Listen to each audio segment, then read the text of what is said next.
Good afternoon, everyone. My name is Josh Floyd. I'm an attorney here at the Jimenez Law Firm.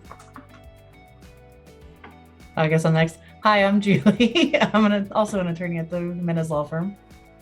Hello, my name is James, and I am an attorney here at the Jimenez Law Firm. Okay, so every Friday at noon, we like to come to you live and on video, I guess, not in person, but live and on video, and do this show, which we call the consultation, where we take questions from people that people send in, or sometimes people post them on the Facebook Live feed. And we kind of talk about legal issues, how they affect different aspects of people's lives and courts and all that kind of stuff. Just kind of talk through some issues. A warning that we like to give now at the beginning, and then probably in the middle if we remember, but certainly at the end we will. Don't take anything that we say as legal advice.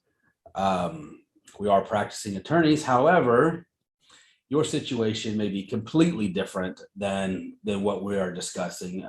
You'll hear as we go through that, our opinion or strategy or what a court may or may not do can and will likely change with the deviation of one small fact in the fact pattern. So if in fact you find yourself in some legal trouble, seek out an attorney in your area, familiar with the courts that your case would be in, that specializes in the type of law that you need. In this case, we're going to be doing family law, but anyway, go find an attorney in your area that can help you and give you some accurate advice as to your specific situation. Okay, so don't take what we're saying as legal advice. We're just going to chat up and give you some things to think about when you are seeking an attorney. Anything else? Did I cover everything? Friday. Perfect. Okay. So typically Ms. Jimenez would be on here with us. She's not on here with us, as you can see. So we should have a good show today. I don't think we'll have any hiccups, and you should get some really good legal advice today. So who wants to start this show off? I'll read the first one. Can child support take my Chapter 31 benefits? I would like to know if Chapter 31 vocational rehab can be garnished for child support. I know Chapter 33 GI Bill can be. I've tried calling around to ask about this, but can't seem to get an answer on whether it can be or not. Floyd. Oh, I think Floyd's on mute.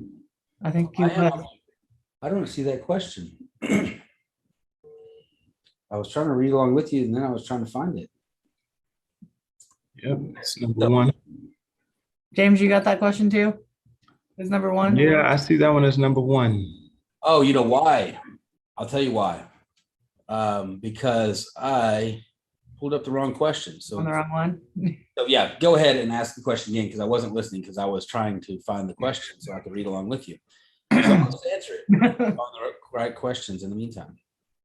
Can child support take my Chapter 31 benefits? I would like to know if Chapter 31 vocational rehab can be garnished for child support. I know Chapter 33 GI Bill can be. I've tried calling around to ask about this, but can't seem to get an answer on whether it can be or not.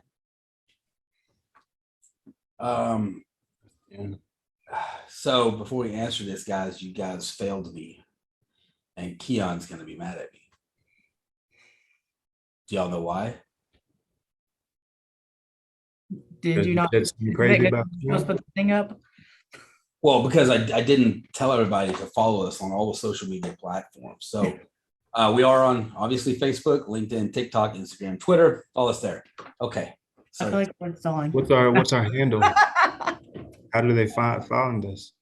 At Jimenez Law Firm. Good? You good now? Okay. So Keon's much happier now. You can answer now. yeah.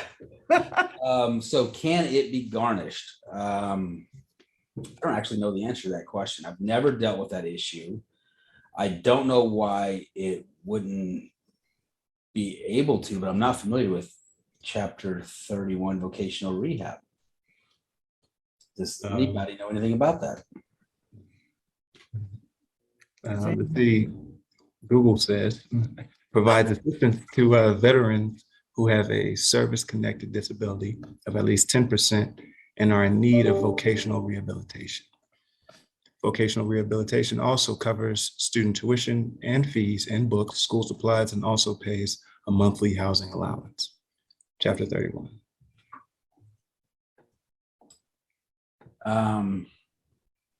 I would think that it can. I don't know of anything that child support can't be garnished from, right? It can be garnished from disability, from unemployment. I don't know why that would be any different. So, way to start us off with a question here, make us look really intelligent. Pretty good brain teaser. Yeah. I like it. I'm going to go with yes, but I would like to research that issue. So you should reach out to us and we will figure it out. Although we don't know the answer, there's not an answer we can't figure out. So just from what I'm seeing, it looks like it can be, but I would want to do more research on it. yeah, I don't know why it couldn't be. Child support is a lot like the IRS. They can really take anything. Yep, that's what I was gonna say, is they pretty much can go after anything. So So let's talk about garnishment for a second, right? Why would that happen?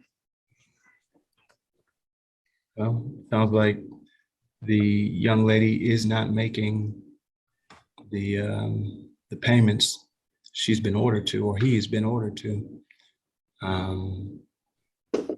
And so they need alternative means of obtaining that support for the child. Yeah, so there's several enforcement remedies that the Attorney General has, right? If you're not paying child support, garnishment, for example, is one of them, where they could go in and take your money, right? I mean, they can issue an income withholding order that will automatically remove a certain amount out of your check if you get a disability check or your paycheck or whatever. They can also automatically increase that amount if you're behind, which I found kind of weird when I learned that a few years ago. They can just change the income withholding order and issue it because you're behind. They can stop you from registering your car, from getting a driver's license. They can take your income tax returns. So if you are in fact behind in child support, one of the things you can do to avoid all of those enforcement actions is to confirm the arrears, right? And so if you're running into an issue here where you've somehow gotten behind and they're threatening action against you, hire an attorney. Maybe we can go in and negotiate some of that, get that confirmed, set up a payment plan that you can deal with, and figure out a way to help you manage the repay plus take care of all your living expenses. So anything else on that? Right, and on those garnishments, I mean, legally, they can only garnish up to a certain percentage of your income. I mean, we've run into that Right. with a couple of cases. Yeah. So the garnishing is not always the end of the world. If they're coming from your disability benefits, I guess you're not working. Yeah, this is an interesting case, but that's one of the notes I would add is if you are, subject to a garnishment, there's only so much they can take. You still got to eat. Bueno. Okay. James, you want the next question? I'll ask you the next question. Sure. Can I sue my ex-wife's attorney for prolonging our divorce, causing financial and emotional distress? Wow. Well, I mean, just number one, this is a humble and noble profession. So I don't know that I know any members of the Texas bar that would engage in, such dastardly and destruction, but, because at the end of the day, we do what clients ask us to do or what's in the best interest of our clients. So as far as that's concerned, so be mad at the opposing party, don't be mad at the person's lawyer. But with that being said, you can sue, but it wouldn't be anything like malpractice because their lawyer wasn't representing you. I think the best you could go maybe intentional infliction of emotional distress. You'd have a tough time proving it, but or there's a will, there's a paling, as one attorney always says. So in proving that up, I think you're the attorney that always says that. Right? That's not true, or you can't prove it. But either way, right, for that tort, right, you'd have to prove intentional or reckless conduct, right? And then that the behavior was extreme or outrageous, and that you suffered emotional harm, and that you suffered emotional distress, and that you suffered harm due to that emotional distress. And it'd be difficult to prove, but you might try medical records, journaling, dear diary. Josh Floyd was a jerk and, refuses to agree to my very reasonable terms. This is August, so on and so forth. It'd be difficult, but it's not impossible. I think that's about all you got. What do y'all think? So, yeah, I think that it would be virtually impossible to do the tort, right? I mean, but what about seeking attorney's fees during the case? It's possible. It's still kind of a high burden, especially on something like that. You're gonna have to show that there wasn't valid reasons for continuances or whatever all the way through. So it's still a very high burden. Yeah, so Particularly in a divorce. divorces can go on for a very long time sometimes. And just because it goes on for a long time doesn't mean somebody's being shady. Sometimes it does mean they're being shady. But even if they are, it's almost impossible to prove because we can pretty much justify our actions, right? So there's several things in a divorce case that could cause it to be prolonged with, discovery and mediation and depositions and jury trials, et cetera, that are legitimate reasons for the divorce to be delayed. So I think that would be difficult. But if you can establish that they are intentionally, prolonging the divorce to run up attorney's fees and things like that, abusing discovery or whatever, you could request sanctions, where the attorney has to pay sanctions or the attorney's client has to pay sanctions. You can request reimbursement of attorney's fees.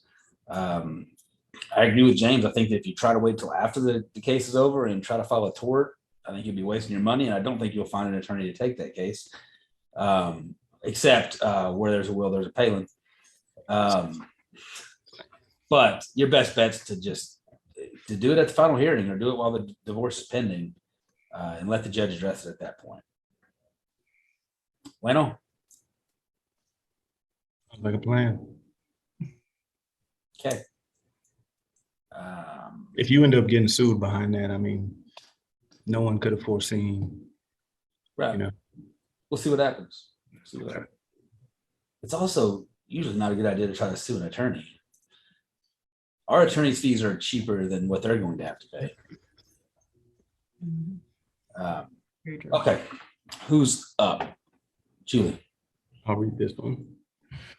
James. What can I do? Yeah. What can I do to get out of a marriage of 25 years to an alcoholic and protect myself from losing everything I worked for? My husband is an alcoholic, and in the last 4 months, it has completely gotten out of control. He literally gets falling down drunk, takes off in his truck. He is verbally abusive. He's going to either kill himself or some innocent person. I worry for the life of an innocent person and losing all that I have worked for all of my life. So What can you do? first thing would be to call an attorney. I think that's always the best first step. If you have the money to hire an attorney, you should. Best thing you can do is document everything that you're seeing and doing. If you're worried that he could hurt himself or someone else, you can always call the police. Although I know a lot of people don't like that or want to do that. And if it's very, very severe, there's also women's shelters and places you can go to kind of help with some of that. But the very first step would be to talk to an attorney and talk about filing and seeing what you can get done. And then there's temporary restraining orders and things that we can put in place once you get with an attorney and walk through all the steps of everything that's happened. So it doesn't say whether they have kids. I'm assuming no, right? Because otherwise they would mention the kids. I think they're a pretty important part of a divorce. But 25 years, maybe they're grown too. Right. So let's assume no kids. Substantial property. Sounds like he's been working a long time. So how do you see it playing out with regard to property? Like, what are her options to protect the property? So as far as protecting property goes, I mean, it kind of depends how the property is split up, and if it's separate property, if it's all community property, if she has anything on the side or separate from that aspect. And other than that, I mean, I would think documenting evidence of the verbal abuse and the drinking while driving and things that he's done would be the best bet to help her in the split of the property later. Yeah, so there's several things that a court can consider when dividing property, right? So law says just and right, the just and right division. But there's several factors they can take into consideration when dividing property. One of them is fault in the breakup of the marriage, right? And if he's verbally abusive, maybe you allege cruelty. I don't know how him being an alcoholic, she never really tied the alcoholism, however you say that. Alcoholism. She never really tied that to how it's impacting the marriage, other than maybe he's being verbally abusive as a result of it. But so alleged cruelty is fault in the breakup of the marriage. And I don't know what the earning potential is. She says she's worked all of her life, so maybe she's got money. You also have spousal support potentially, depending on which court and what the factors of that are. Mm-hmm. Then once you file, there's things that the court can put in place to help protect any accounts and any assets like that. What is it they could put in place? So they can do a temporary restraining order and different injunctions. So, I mean, start off as a TRO, obviously, but just to put orders in place to say that you can't pull a significant amount of money out of the accounts, or depending on how the account is actually not justified, but kept, they might say like, okay, you can use this account for this or this account for that, or this account's going to be frozen until we can figure out how to split it. Right. I mean, you'll get to use living expenses and things like that, but it could prevent any big purchases. Okay.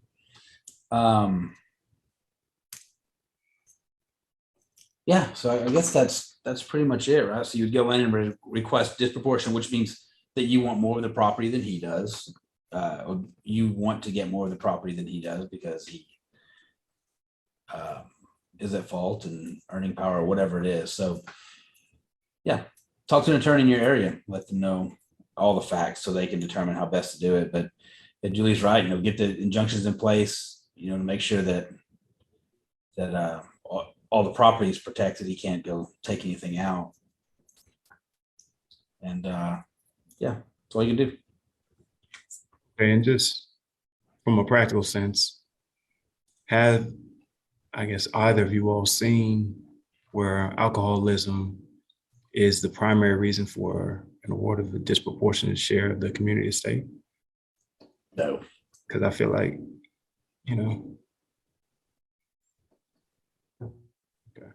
No. But generally the alcoholism leads to something else, right? Leads to family violence, or like in this case, into verbal abuse, right? And so I have seen disproportionate shares based on those things, right? But I think absent that, if you were to just go in and say, my husband's an alcoholic, and because of that, we can't get married, we can't be married anymore. I don't know that you get there. I guess it would depend on the court, but I've never seen anything like that. So, okay, bueno. Who's next? Is it my turn? I think so. Okay.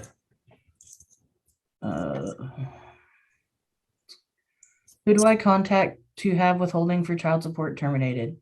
There is already an order to modify the custodial agreement that states that I am now the primary custodian and child support has been terminated. I am in the military, and DFAS, our accounting service, has said that they need a court order stating that child support is terminated but that order needs to be sent from the court that ordered it in the first place. When I called the court, I was told to contact the child support office, who then told me to call the court again. It's been a big circle with no resolution.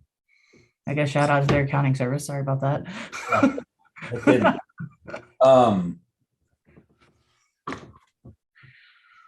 Okay, so modify the custodial agreement. So now he's prime. So he was paying child support. Now he's primary. So your order should state specifically that your child support obligation is terminated. I feel like we had this question last week, no? Or maybe it's a similar question because I don't remember it being military, but anyways, so the court order should specifically state that your child support obligation is terminated. If that's the case, then all you need to do is go to the district clerk's office, get a certified copy of the order that switched custody, right? Gave you primary and also has a language that says that your child support is terminated, and provide that to the military and to the DFAS. That would be the order that you need. If the language is not in there that specifically terminates your child support obligation, and that is the issue that you're having with the military, then you may have to file a motion and get an additional order from the court, or potentially you could get them to issue an income withholding order for $0, right? But yeah, so it would all have to be done from the clerk's office. That's who you need to contact to get a copy of that order, and then provide it to them, and it shouldn't be an issue. But calling the child support office isn't going to help you. So here, I guess the child support office was correct and the court was incorrect. Although somebody should have told you to contact the clerk to get a copy of the order. I don't know, nothing on that. That was kind of It's kind of straightforward. Yeah. okay. James, my dad never paid my child support. Can I sue my dad for child support? No, in this case, no, not in Texas. You're the kid, not gonna happen. Sounds like you're an adult now. So potentially what your mom or whoever was granted the right to obtain child support payments could do was file for back child support, assuming it hasn't been 10 years since you've turned 18. Now, if, yeah, I mean, unfortunately, no, you just don't have that ability here in Texas. But maybe mom, maybe grandma, whoever had that right, they could file. And then if he hadn't been ordered to pay child support before, or if he wasn't a party to a suit ordering child support, then they could go about. And once again, that's after making sure that 10-year statute of limitations since the time you turn 18 has not run. Right. So, yeah, so he wouldn't be able to do anything. His mom could, right? And I think the reason behind that, right, is that's your mom's money, right, that she spent to support you. It's not your money. And a lot of people, where I see a lot of confusion with that, right? Particularly when I represent the non-custodial parent. Like, she's spending my money on her mortgage. Well, yeah, but your kid lives there, right? That's part of supporting the child, right? Or she's getting her nails done, right? But she's spending her money on the electric bill. So I hear that a lot. That's not the child's money. That is the money of the custodial parent that goes towards supporting the child, which is providing food, clothing, shelter, mortgage, utilities, whatever, right? So, yeah, maybe your mom can. But yeah, and that is a common misconception. And I remember growing up, sometimes, friends, they would come out with these big wads of cash, and I'd be like, "Oh, you're 12 years old. How'd you get so much money?" And their mom would actually give them the child support money. So, Yeah, that's up for their mom to give, right? And I've done agreements where the non-custodial parent didn't want to pay child support or whatever. And so what they did is that as child support, they deposited that money into a trust account for the child to receive or towards a college fund or whatever it is, right? So that it benefited the child. But yeah, unless there's agreement, it's not your money, it's mommy's money. All right, James. all right. Next question. Yeah, let's see what we got here. Do I file an original SAPSR or modification? The other parent has been charged with driving while intoxicated. I would like to file a temporary restraining order. I do not trust the other parent to transport our child safely due to the recent occurrence of the alcohol-related crime. Should I file a TRO? If so, should I file a motion to modify child custody or SAPSR? What do you think, Julie? So it kind of depends on your relationship with the other parent. If you were married, then you got to file a divorce. If you're not, and I'm guessing you're not, because you didn't say you were married, then chances are you're going to be filing an original SAPSR because it's a good idea to get some orders down and in place. No matter what, as far as custody and visitation and child support and things like that go. So if you don't have an order in place, that's the route I would always start at to get some orders in place. And then with that, a TRO can be filed if it rises to that high of a burden. And that's something you'll have to discuss with strategy with an attorney to make sure one way or the other and kind of see where you're going with that. I think this is a good question to go down a lot of Christina's rabbit trail, right? She's just going everywhere with a question that completely is irrelevant. But since she's like not the support for it, Floyd. do what? I like the support for it today. So in her stead, let's just go down some rabbit trails. So let's start with, what is a TRO when we're talking about TRO? TRO is a temporary restraining order. So it's basically the judge putting a temporary order in place to restrain you from doing something. And in this case, she's asking for it to be to not have him or her, I guess, I'm not sure if it's male or female, but drive the child. But it could be like we talked about earlier, it could be for bank accounts, it could be for all sorts of stuff. Okay, so with preventing this person from driving, it says charged with, but it does not say convicted of. There's a criminal Right. defense attorney in you, James. Mhm. I'm just saying, were you there? Were you in the car? Does he have a history of doing stuff like this? Because a lot of people get charged with DWIs, and a lot of them don't get convicted. And if we're talking about rabbit trails, there's a chance his license or her license may be suspended or not suspended. Let me Depending guess, around the 41st day after arrest, unless he requested ALR. and if it's a 0.15 or above or 0.08 or And at the ALR, did he there's all subpoena sorts those of police factors in there. officers? Yeah, If someone got hurt, I'm all just the saying. factors. And if while in commission of the DWI, he got in an accident and killed somebody, and then now we're talking about intoxicated manslaughter with that check. Okay, all right. Were these the rabbit trails you wanted? Yeah, let's keep going. Let's keep going. Yeah, all right. Now, what if you were in Vegas when this happened? No.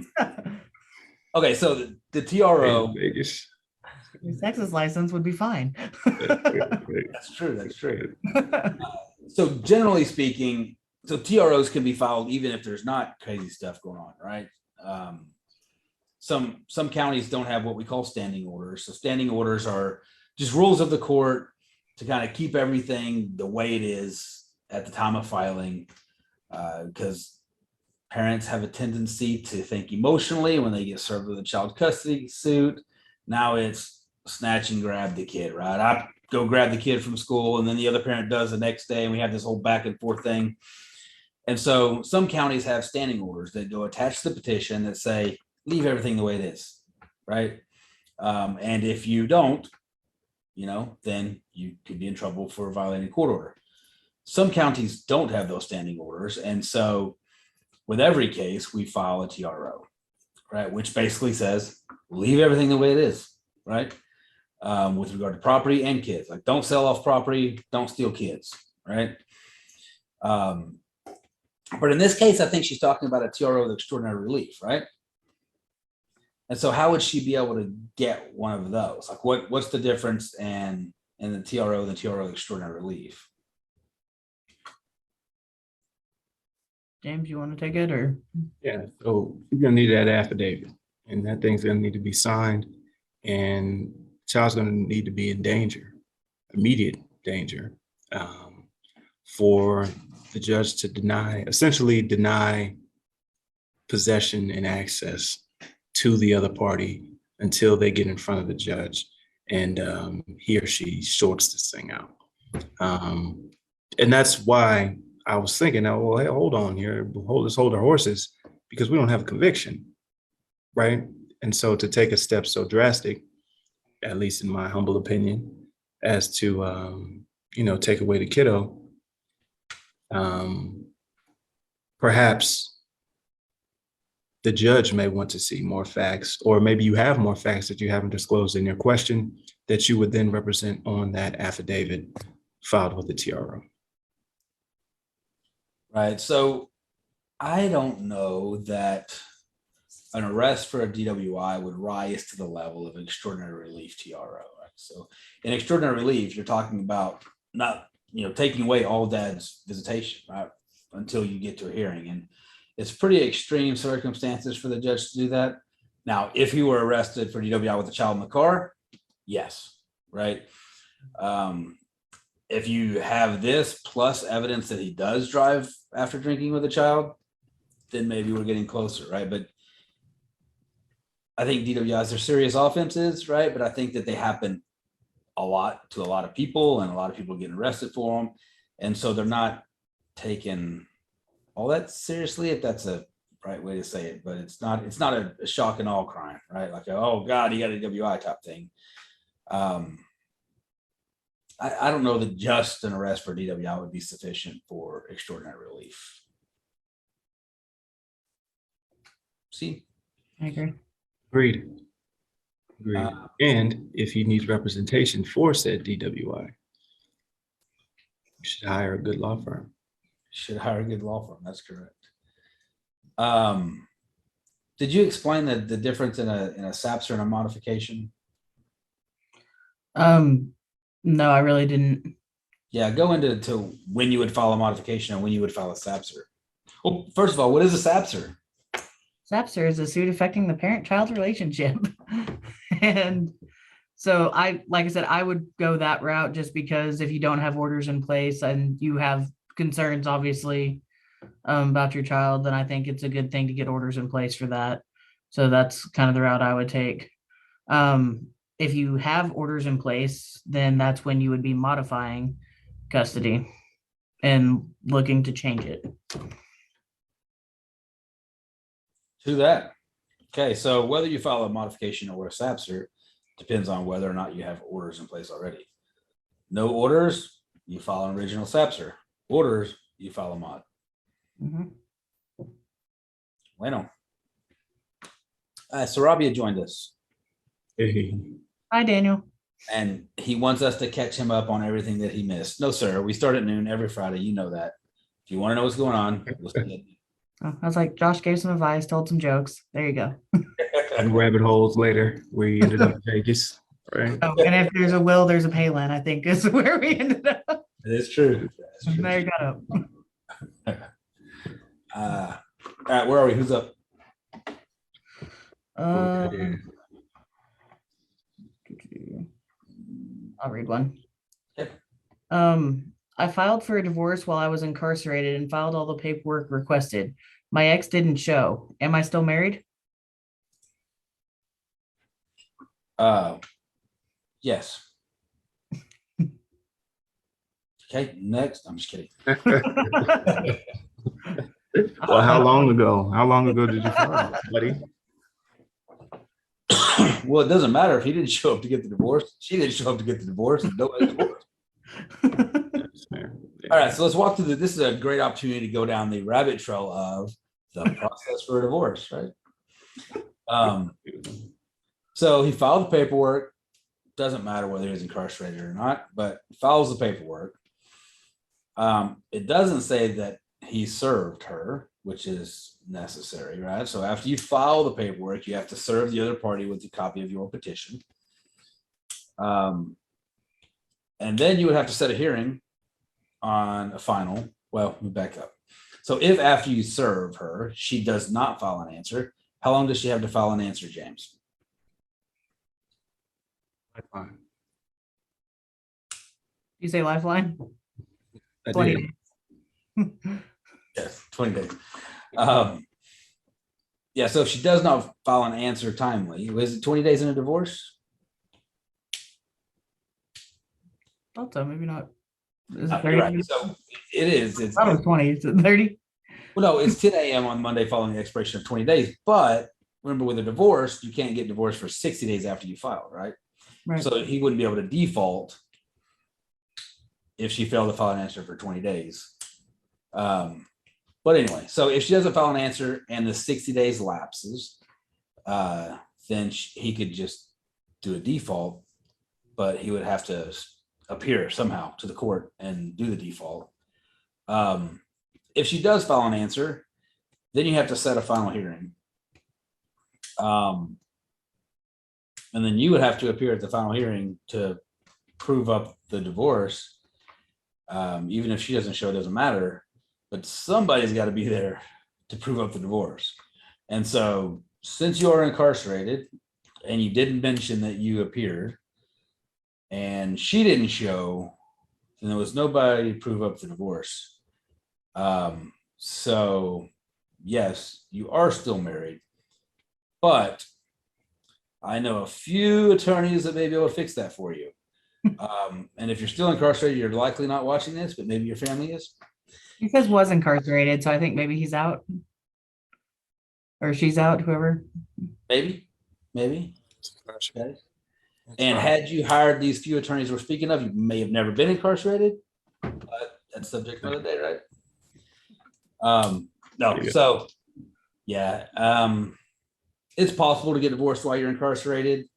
It's more difficult if you don't have an attorney, but doesn't sound like you got divorced. And the best way to find out is to get in touch with the county clerk or district clerk for the county that you filed in and find out what is going on with your case, because it's possible that your case was dismissed for want of prosecution, which means basically nothing happened on the case. So the judge dismissed the case and you're going to have to refile.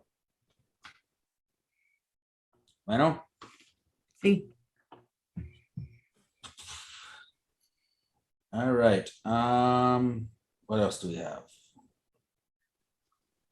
We've got a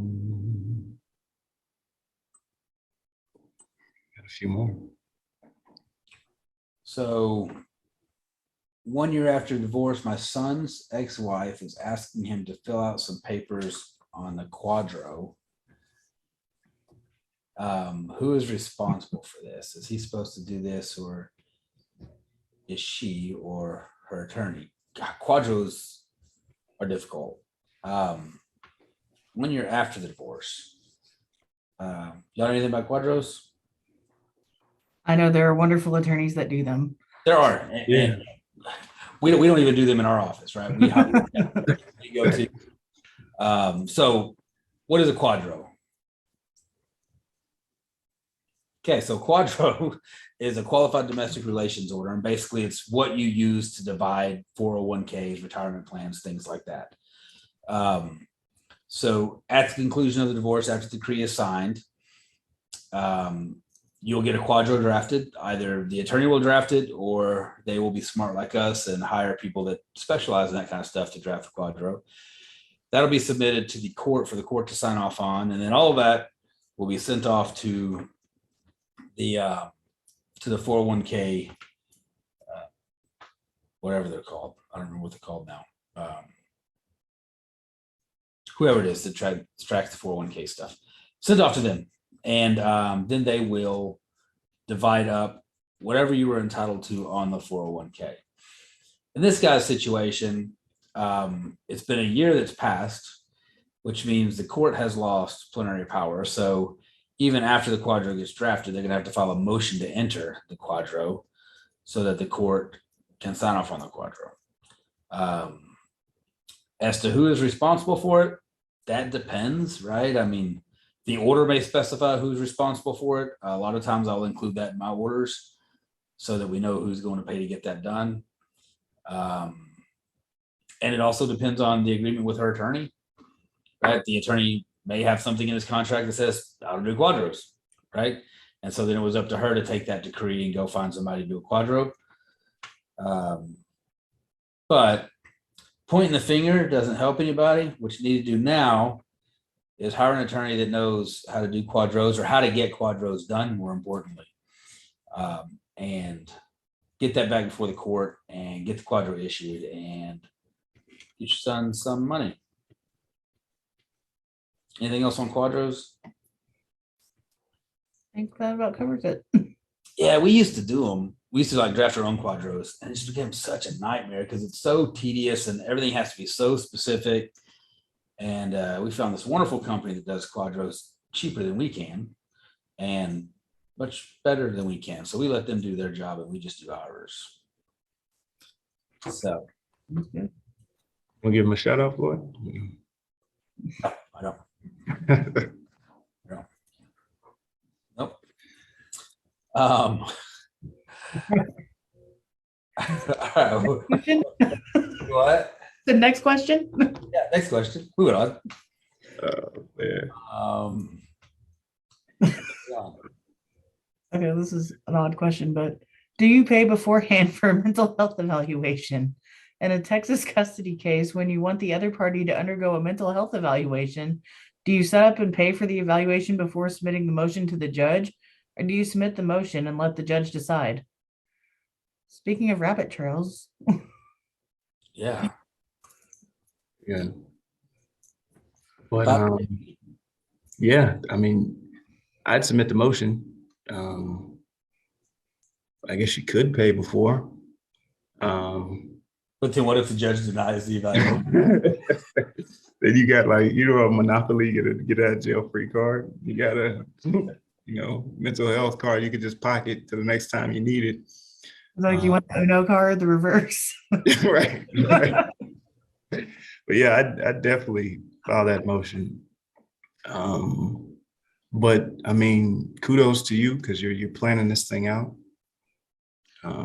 thinking 2 steps ahead. But you're gonna want to get that decision, in my humble opinion. So have y'all dealt with a lot with evaluations, mental health evaluations? Not on the family side, on criminal, obviously, but family, no. So they're actually more difficult to get than what I thought, right? So it's kind of a last line of defense or whatever. If this is the only way that you can get information about the mental health of this person, the court will let you do an evaluation. But if you can get it through records, discovery, depositions, etc., the court makes you do that. Because obviously forcing somebody to go in and get a mental health evaluation is an invasion of privacy and their rights and all that good stuff. So you have to have a really good reason to need the evaluation, number one. And number two, you've got to have exhausted all the other possibilities before requesting evaluation for the judge to even grant one. So certainly don't pay for it beforehand because it's not guaranteed. And you will just be, wasting some money. But you should really talk to your attorney about this. And if you don't have an attorney, you should not file a motion for mental health evaluation because you're not going to win that argument.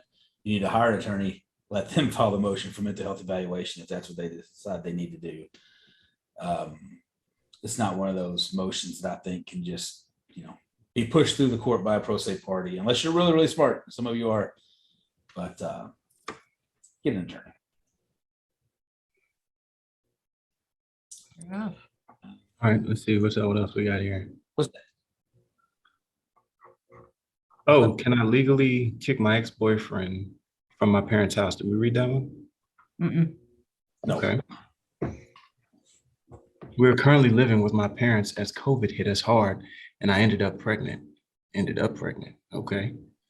We don't know how that happened. So Robbie, how'd that happen? Presto changer. You know, she got that booster. And next thing you know, just kidding. Just kidding. Daniel needs to explain it. Okay, ended up pregnant. No one wanted someone pregnant during the pandemic.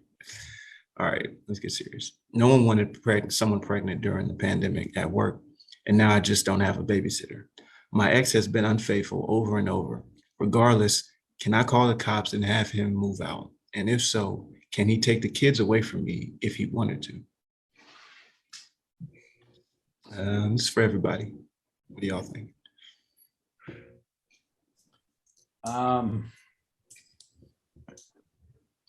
Well, I mean, should we ask if it's his child? She just ended up pregnant. Does she know how she got pregnant? I'm going to start with the parents own the house.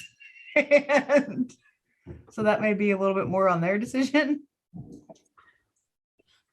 Yeah, so I think they would have to do an eviction, right? Because he lives there, right? So you can't just like go kick him out.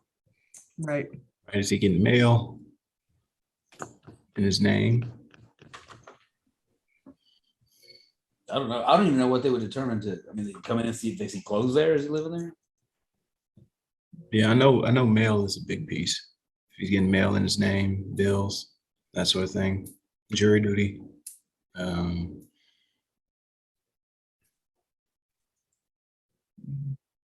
I'm sure there's factors to consider, like driver's license, stuff like that, but So he can prove he's living there if he has been. okay, so she says he's been living there. So let's say that she tells the cops, hey, he's been living there. I want him kicked out. What do they say? I think you're absolutely correct. First of all, it's who owns the house, and then eviction notice from there. Right. So go through the formal eviction, but she can't, right? Her parents would have to do that. Right. Correct. So to answer the question, can I call the cops and have him move out? The answer is No, and really not immediately anyway, because an eviction takes 30 days after you get served. and the cops wouldn't do it, right? That would be the judge. Mhm. Cops would tell you it's civil. See. So what about the kids? Looks like maybe she had the kids. Maybe she had twins because she's using the plural kids. And what rights does he have towards those kids?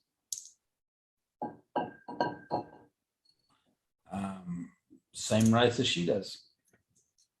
So can he take the kids? Yes, he can. What if he called the cops to get the kids? What would they say? We don't get involved in family matters. They would, yeah. Yeah, cops aren't going to help you anywhere in this situation. What if he takes the kids and she calls the cops and says he took the kids? His kids too. That's right, yeah. Yeah, but what if he takes the kids and assuming this person lives in Cut and Shoot, Texas, right? And he takes the kids to Amarillo. Do you have an order with a geographic restriction? You don't have any orders. He's allowed to take the kids. He's allowed. How will the judge view it? Is he on vacation or is he moving? He moved. He said, deuces, I'm going to live with my parents in Amarillo. Judge wouldn't be as happy. In most of the situations. Yeah, judges don't really like it. Do y'all know where Cut and Shoot is? No. Yeah, I thought you cousin. made that, honestly. I thought you made that up, honestly. Really? Yeah, that's the actual place. Okay, all right. Yeah, it's down south somewhere. Cut and Shoot. Yeah, I thought that was from the Floyd Imagination Factory. I mean, does she live in Cut and Shoot? We don't know where she lives either. It's in Montgomery County. Okay. Population of 1,100. Big place, big city. Wow. Did you just visit? Is there a reason that popped in your Yeah. head? He's got a bed and breakfast trip planned. No, I've driven by there a few times or through there a few times, and that's just the weirdest name I could think of off the top of my head. Couldn't shoot. Okay. So yeah, he can take the kids. If he does, he takes them far away, denies her possession, all of that kind of stuff. The judge is going to be upset with him, likely. Most courts would be. But as the father, right, he's got the same rights she does. You know, that's the unfortunate part about having kids and splitting up, is that you have to share.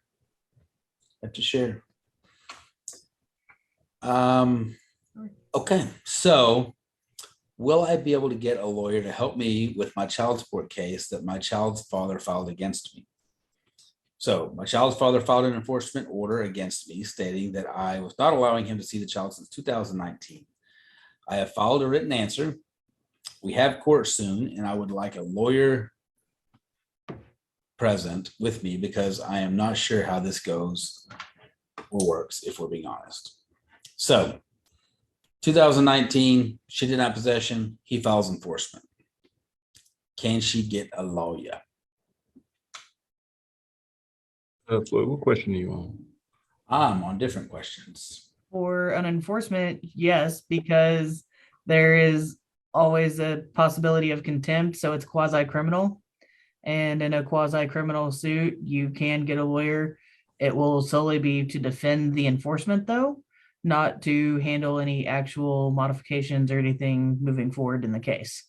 So if you want something beyond a basic defense to try to put better orders in place, you need a different attorney. But as a quasi-criminal case, yes, you can get an attorney for that. So when you say get an attorney, you're talking about a court-appointed attorney. Correct. Yeah, she can always hire any attorney she wants to represent her on anything. Correct. James, what do you think about that? What do you think about a mom denying possession to a father for 3 years? Oh, God. Well, the words despicable comes to mind. And I'm sure everyone has their own justifications and reasons. However, those are your reasons, okay? Keep in mind the child is what we're focusing in on, and the child has a future. You're already grown. You've made the decisions you're gonna make. You made the choices you're gonna make. The child still has a lot of rearing to do. So when it comes to fathers, mothers, and the union that brings a child into this world. Am I looking to the right camera? This is from Newlywed. How many cameras you got over there, Palin? I'm just saying, y'all need to hear this. We got to set our own pride aside. A wise man told me once, pride comes before a fall. It's written somewhere as well. The thing about children is, yeah, you got to raise them right. You got to raise them right, and you got to care for them. And that also means bringing in that other side, even if y'all are, disagreeable sometimes. Those are my thoughts. Well, that is very true. I really hope somebody makes a meme on something that he just said in that. Absolutely, that's yeah. Okay, so legally, what do you think about it, James? All right, now legally. Okay, yeah. I guess that was a philosophical answer. Yeah, judges don't like it very much. And if the other side can prove you have been keeping the kid away, I mean, they're going to make you pay. And it's not hard to prove, right? Especially when they're texting and they're calling. Hey, want to see my kid? Hey, I miss little Billy. I got little Sally some ice cream. It's melting here in the car. These things. Why did he get Billy ice cream too? Well, I'm saying these are different parents. Oh, okay. Okay. So Billy had a parent, Sally and, Jennifer and Chandrika all had different parents. And these are all situations to where we've seen. Get ice cream. I tell you why she didn't get ice cream. It's because her mother was too busy having a grudge against her father to let him see the kid and deliver said ice cream. Now, when we come across situations like that, and seriously, I mean, we hear it all the time in consultations, it's a real issue. And parents, you have to understand that when you do play this cat and mouse game with your partner or your ex, it doesn't work out for anyone well. One, the kid, and then two, you. and the other party. So everybody's losing in this situation. And any family law attorney worth their salt is going to tell you cease and desist. Yep. And if they prove that you've been denying possession, you could go to jail, be held in contempt, sentenced to jail for up to 6 months, fined $500 for each violation. And in some courts, you might lose custody because they find, and I believe are correct in doing so, that you are unable to act in the best interest of the child. Absent something extreme, I don't know if there's justification on keeping a child away from a father for 3 years. And if it is something extreme, you should have had your ass back in court to get that modified. So, yes, you can get an attorney. Yes, you need an attorney, and good luck to you, ma'am. As we said in the beginning and should have said in the middle and are now saying at the end, this is not legal advice. James, you want to close this up? Yeah, this is not legal advice.